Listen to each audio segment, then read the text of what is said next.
Molly and Christina arrive at Alexa's place, and she thanks them for coming. Christina asks what is so important as she sounded tense on the phone. Alexis is sorry TJ couldn't make it but feels the three of them should discuss this without him. She explains their surrogacy agreement isn't backed by the law, which could create a problem.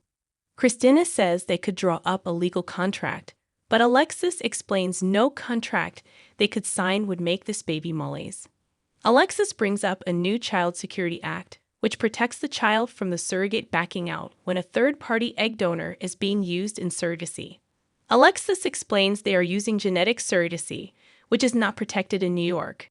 Christina thinks they can work something out, but Alexis is only trying to protect them. Christina feels like her mother is trying to protect Molly from her and is guessing that she'll violate the contract. Alexis says that is not the case, and she's looked into ways to secure this as an adoption. Molly says she'll look into it, but Alexis already has.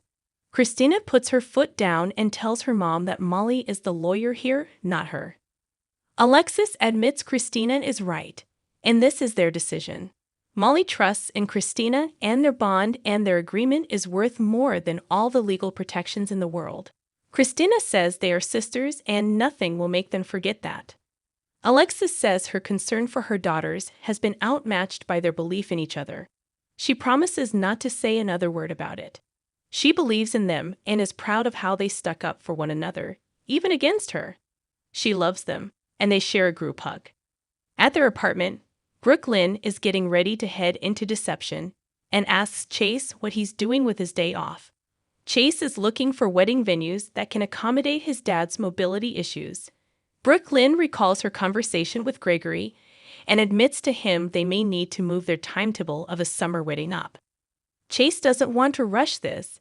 He had one quickie wedding that didn't work out. Brooklyn says that was a different situation with Willow, but he wants this to be special and everything she wants. He asks what is going on. Brooklyn confesses that his dad told her that his Christmas wish was to see them marry. She wants to call out of work to help him, but he insists she go in. At deception, Tracy gives Lucy a hard time because Sasha isn't here yet as she should be for their meeting. Maxie assures Tracy that Sasha will be here, and Lucy wishes Tracy wasn't here. Maxie tries to keep them focused on the company and make this arrangement work. Lucy agrees, but Tracy's powers of manipulation don't seem to be working as Brooklyn isn't here either. As the women continue to bicker, Maxie, temporarily played by Nicole Paggy, orders them both 5 minutes of silence. They can't stick to it and Maxie sighs. It doesn't work on my kids either. Lucy insults Tracy about not caring about deception and having nothing to live for since Luke died. Tracy warns her not to say Luke's name again. Lucy notes Tracy doesn't own his name. Luke had many loves, and Laura was the great love of Luke's life. Tracy points out that Lucy's great love Kevin is happy with Laura now. Lucy says she's in love with Martin now, and none of her loves married her to extort her. Lucy asks Tracy why she's done what she's done, why she stole deception. She says her family barely tolerates her, and eventually she's going to die like she's lived, unloved.